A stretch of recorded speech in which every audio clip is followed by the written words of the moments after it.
Je précise avant de commencer qu'il y aura bien entendu du spoil sur Fate Zero, ça va de soi, mais également un peu de spoil sur la fin de la route Fate. Voilà, maintenant que vous êtes prévenus, on peut commencer.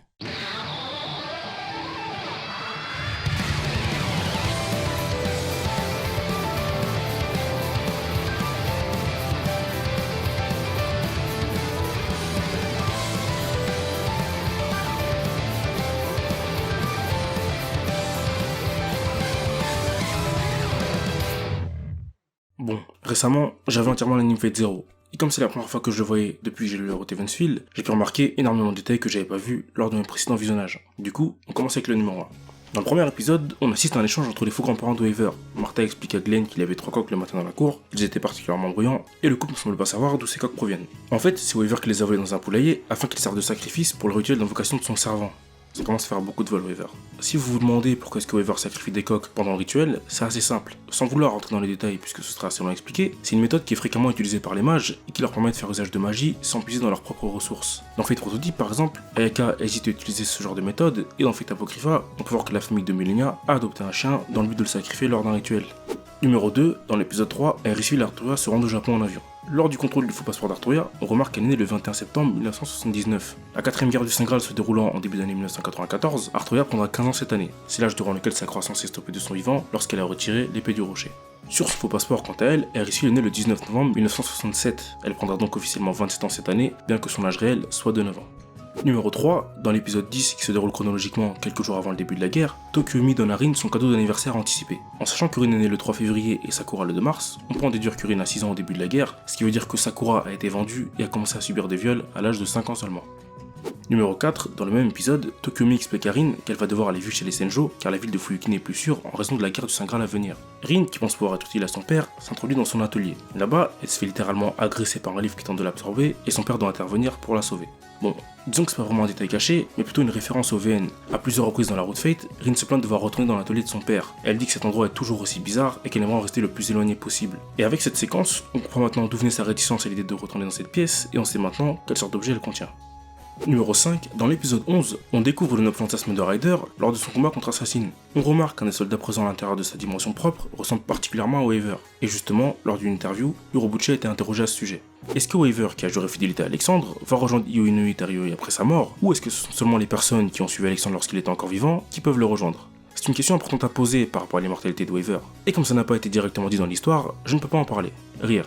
J'ai pas plus d'infos sur le sujet malheureusement, mais il faut savoir que l'interview en question a été réalisée en 2013, soit un an avant la sortie du light novel Lord Elmeloid 2, centré sur Waver. Et au vu de la réponse qu'a fournie Urobuchi, il y a de grandes chances que la réponse à cette question se trouve dedans. Numéro 6, dans l'épisode 15, durant la fameuse scène où Saber utilise Excalibur pour terrasser Caster, on aperçoit brièvement un bateau ancré dans la rivière. Dans la route Fate, Saber explique à Shiro que Kiritsugo a placé le bateau à cet endroit comme tampon afin de réduire la puissance du noble fantasme. On comprend maintenant ce qu'il faisait pendant ses allers-retours en bateau pneumatique. Elle explique également que Kiritsugo avait déclaré que le propriétaire était assuré, mais qu'il ne lui en a parlé à aucun moment, que ce soit avant ou après avoir préparé le bateau. Ce qui m'amène au point numéro 7, qui est qu'en tout et pour tout, Kiritsugo n'a parlé directement à Saber qu'à 3 reprises seulement. 霊樹による召喚を。マスター、それでは足りない。奴の悪行は容認しがたい。これ以上被害が広がる前にこちらから打って出るべきです。アイリ、この森の結界の術式はもう把握できたかい？ええ、大丈夫。あなたが私のマスターか？ La première fois pour leur donner de retourner immédiatement à la base lorsqu'Aerith était kidnappée, et les deux dernières fois pour leur donner de détruire le Saint Graal.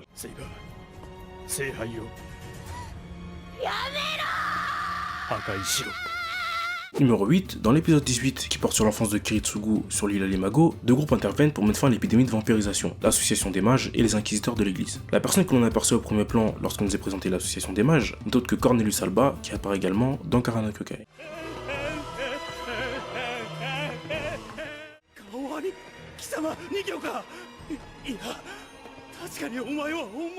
Numéro 9, dans l'épisode 19, lors de la scène de l'explosion de l'avion, on peut apercevoir un léger sourire sur le visage de Natalia, comme si elle était préparée. La fin déchirante et macabre de Natalia a été inspirée par le film Snakes on a Plane que Gen Urobuchi a visionné en compagnie de Nazu.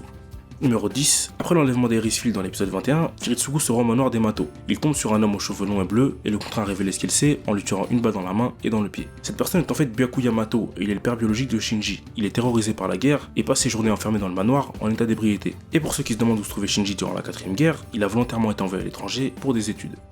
Numéro 11. Contrairement à ce qu'on pourrait penser, Gilgamesh ne manipule Kirei à aucun moment. Gilgamesh, du fait d'être un roi ayant goûté à tous les plaisirs et à toutes les luxures du monde, est en fait la seule personne ayant cerné la nature profondément sadique de Kirei et il tente petit à petit de la lui faire réaliser lors de leurs fréquentes discussions. Dans l'épisode 6, lorsque Kirei lui avoue que rien ne lui apporte de plaisir, Gilgamesh lui explique que s'il ne peut en ressentir, c'est parce qu'il ne se comprend pas lui-même. 優越というのはな、言うなれば魂の形だ。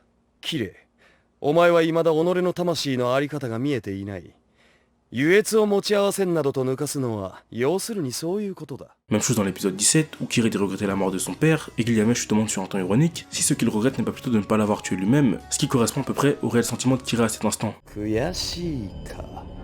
それは、自分の手で殺められなかったからか。 Numéro 12, peu de temps avant son affrontement avec Gilgamesh, Ryder lui demande de devenir son allié, ce à quoi Gilgamesh répond « Malheureusement, je n'ai et je n'aurai jamais qu'un seul allié ». Il fait clairement référence à son fidèle compagnon, Enkidu. Numéro 13, la dague Azoth apparaît pour la première fois lorsque Tokyomi la remet à son élève Kirei comme signe de fin de son apprentissage. Kirei s'en servira quelques instants plus tard pour poignarder mortellement son mentor avec un grand sourire aux lèvres. 6 mois après la fin de la guerre, Kirei remet la dague à son élève Rin comme Tokyomi l'a fait avec lui.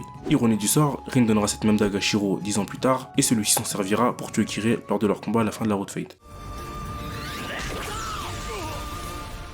Numéro 14, il semblerait que la forme du sceau de commandement du Master des Tosaka ait toujours été assez semblable lors des différentes guerres du Saint Graal. Nazo et Takeuchi ont expliqué dans une interview que les symboles des sceaux de commandement peuvent correspondre à deux critères, les caractéristiques intérieures des personnages et leur affinité aux différents types de magie. Selon Takeuchi, ceux de Rin et Tokyomi représentent un cercle, ce qui est synonyme d'harmonie, tandis que celui de Shiro représente une épée tranchante. Assez logique pour Shiro, quand on sait qu'il vit avec le fourreau d'Excalibur en lui depuis que son père l'a sauvé, et qu'on connaît son attirance pour les épées. Pour Kiritsugu, c'est assez différent. Son sceau de commandement semble également représenter une épée, mais cet objet n'a aucun rapport avec ses capacités en tant que mage. On peut en déduire qu'ici l'épée représente forcément une de ses caractéristiques intérieures. La caractéristique propre à Kiritsugu la plus visible étant la justice, je me suis renseigné sur les symboles la représentant, et j'ai trouvé ceci. Les principaux attributs de la justice sont le bandeau qui représente l'impartialité, la balance qui représente l'équité, et le plus important, le glaive qui représente l'aspect répressif de la justice, l'application des peines. Ce qui correspond parfaitement à l'état d'esprit aux actions de Kiritsugu, qui n'hésite pas à sacrifier des personnes innocentes en faisant abstraction de ses propres émotions pour le bien commun. Donc par déduction, je dirais que le sceau de commandement de Kiritsugu représente le glaive de la justice, mais malheureusement, je n'ai aucun élément qui me permet de le prouver.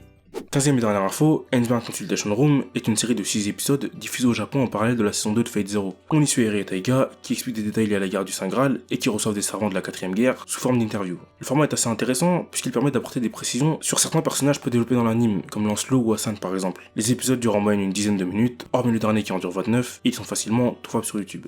Voilà, c'est la fin de cette vidéo, je vous remercie d'être resté jusqu'au bout. Mention spéciale à Rin qui s'est quand même fait agresser par un livre. Sur ce, bonne journée, bonne soirée.